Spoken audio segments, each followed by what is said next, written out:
Welcome to ISR 9 news.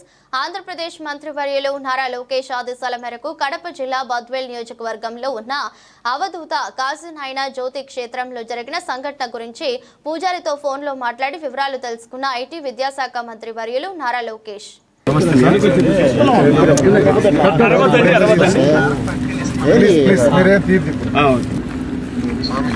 నమస్తే sir.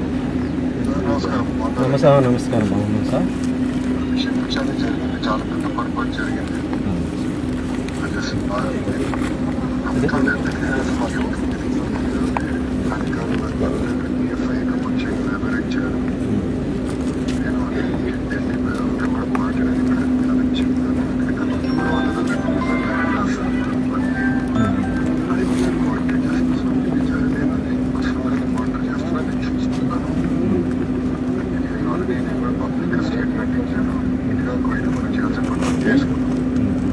నాది బాధ్యత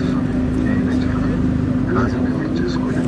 ఆ సైడ్ నుంచి నేను ఒక బస్సు కూడా రిటైర్ చేస్తే ఎప్పుడేమన్నా కూడా అదే సార్, బస్సు ఆగస్టు నుంచి ఆగింది సార్. అది బస్సు ఆగస్టు నుంచి ఆపినారు సార్. అది అయిపోయింది సార్. నేను ఆర్డర్స్ ఇచ్చేసి చేసుకుంటాను. సెట్ చేస్తాను సార్. అదే సార్, మన నేను చూసుకుంటాను సార్. అదే సార్, నాయన గారు 95లో స్వామి సమాధి అయ్యారు. కాశీనాయన గారు ఈయన మన యొక్క షిరిడి సాయినాథుని లాగా ఈయన గొప్ప మహనీయుడు. మా యొక్క ఏరియాలో నాయన గారు ఎన్నో వందల ఆశ్రమాలు ఉన్నాయి. నాయన గారు వచ్చిన తర్వాతని ఈ అన్నదానం అనేటువంటిది తెలిపాడు. ఫస్ట్ తాతగారికి కూడా ఆ యొక్క తిరుపతిలో అన్నదానం చేయమని కూడా నాయన గారు చెప్పడమే అది. ఎందుకంటే స్వామి ఆయన ఈ యొక్క హైదరాబాద్ కానీ ఈ మొత్తం ఈ రాయలసీమ ఈ తెలంగాణ ఎన్ని ఏరియాలన్నీ బాగా తిరుగుతుండేవాడు ఆయన. కాబట్టి స్వామివారికి నాయన గారు 95లో ఇక్కడ జ్యోతి క్షేత్రంలో సమాధి అయినారు. ఆ సమాధి అయినప్పటి నుంచి ఈ 4 రాష్ట్రాల్లో ఉన్నటువంటి భక్తులందరూ లక్షలాది మంది స్వామివారి దర్శనానికి వస్తూ ఉంటారు. ఆయన ఆరాధన కూడా డిసెంబర్లో జరుగుతుంది సార్. దత్తపౌర్ణమి రోజు స్వామి సమాధి అయ్యారు. ఈ యొక్క జ్యోతి క్షేత్రంలో పూర్వం గొప్పగా జరిగినట్టు సార్. ఇక్కడ అన్నపూర్ణేశ్వరి స్వామి విగ్రహ స్వరూపంలో ఆయన ప్రత్యక్షమైంది. ఆయన తవ్వించిన తర్వాత అమ్మవారు అన్నపూర్ణేశ్వరి ఆమె నరసింహస్వామి దగ్గర పెట్టేసి అక్కడి నుంచి ఈ యొక్క బయటికి బయలుదేరి ఈ ప్రాంతాలన్నింటిలో అన్నదానం చేయలేను, అన్నదానం గొప్పగా అన్నదానం కానీ ఆయన పోయి ఈ యొక్క ఆశ్రమంలో కానీ క్షేత్రంలో కానీ ఆయన పాదం పెట్టి ఇక్కడ అన్నదానం చేస్తే జరుగుతుంది అని చెప్పి అట్లా భక్తులందరికీ ఉత్తేజం తెలుపుతూ మా భక్తుల మనోవేదన అటువంటిది తీర్చుకుంటూ వాళ్ళ కోరికలు నెరవేర్చుకుంటూ స్వామి ఈ యొక్క రాయలసీమ కానీ ఈ 4 రాష్ట్రాలలో ఆయన ముఖ్యమైనటువంటి వాళ్ళు కానీ ఎవరన్నా కానీ తనకే తను వచ్చి వాళ్ళకి దర్శనం ఇస్తూ ఉండేవాడు స్వామి. కాబట్టి సార్ ఇక్కడ వీరారెడ్డి గారి టైంలో సార్, ఇక్కడ వీరారెడ్డి గారి టైంలో రోడ్డు వేయడం కానీ కరెంటు ఇవ్వడం కానీ కాశీనాయన మండలి పెట్టినది కూడా నాయన గారి టైంలో మన చంద్రబాబు నాయుడు గారి టైంలోనే ఈ మొత్తం అన్ని జరగడం కూడా ఆ యొక్క క్షేత్రానికి కరెంటు కానీ రోడ్డు కానీ మండలం కానీ అభివృద్ధి పని అంతా కూడా మీ టైంలోనే జరిగింది.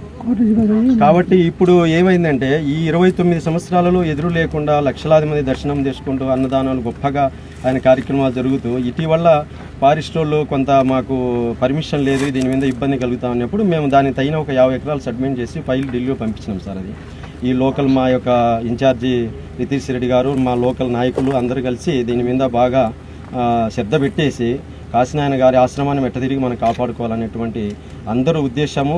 మరి తరువాతి ఉండే భక్తులు వేలాది మంది కూడా లక్షలాది మంది కూడా ఆయన యొక్క సమాధి సంస్థానాన్ని మనం కాపాడుకోవాలనేటువంటి సంపూర్ణ భావంతో మేము కార్యక్రమం చేసి ఫైల్ కూడా ఢిల్లీకి పంపిస్తున్నారు సార్ మా వాళ్ళు లోకల్ వాళ్ళందరూ కలిసి. దీనికి మాకు న్యాయం చేసి ఈ యొక్క క్షేత్రానికి పర్మిషన్ తీసుకొచ్చే బాధ్యత మీదే సార్. ఇది నేను వర్కౌట్ చేస్తున్నాను. నేను పర్సనల్గా వర్కౌట్ చేస్తున్నాను స్వామి. ఇమ్మీడియట్గా 2 విషయాలు. ఒకటే బస్సు ఒకటే నేను 4-5 రోజులు కూడా ఇమ్మీడియట్గా మళ్ళీ ప్రారంభిద్దాం. రెండోది ఏదైతే వీళ్ళు మాకు చెప్పకుండా చేసిందో అది వ్యక్తిగతంగా నేను చూసుకుంటాను స్వామి. అది ఇంకోసారి జరగదు. అయ్యే ఖర్చు కూడా ఏదంటే పర్సనల్గా నేను చేస్తాను. రెండోది మూడోది కూడా స్వామి, నేను మనోడు నంబర్ ఇస్తాను. ఎవరుంటే మనలో వాట్సాప్ ద్వారా నాకు మెసేజ్ పెడితే సరిపోతుంది స్వామి. నేను పర్సనల్గా కోఆర్డినేట్ చేస్తాను స్వామి. నాకు ఎందుకంటే ఈ అధికారులు తీసుకున్న సరైన ఆలోచన లేకుండా తీసుకున్న నిర్ణయాల వల్ల ఏది ఇబ్బంది పడుతున్నాం. సో ఇలాంటివి ఉంటే ఇమీడియట్గా నాకు ఎస్కలేట్ చేస్తే స్వామి నేను చూసుకుంటాను. అది సార్, మా భక్తుల మనోవేదన మీరు గట్టిగా దీని మీద కాశీనాయన మీద మీరు ఖచ్చితంగా దీని మీద పర్మిషన్ వచ్చేదానికి చేయాలి సార్. దీనికి అది నేను కేంద్ర ప్రభుత్వంతో మాట్లాడిన ఇతర పెద్దలతో కూడా నేను కోఆర్డినేట్ చేస్తున్నాను సార్. తప్పకుండా మీకు ఇబ్బంది లేకుండా చేస్తాను. పర్మిషన్ కొంచెం టైం పెట్టినా అది ఎట్లా సాధించాలో వర్కౌట్ చేసి నేను చేస్తాను సార్.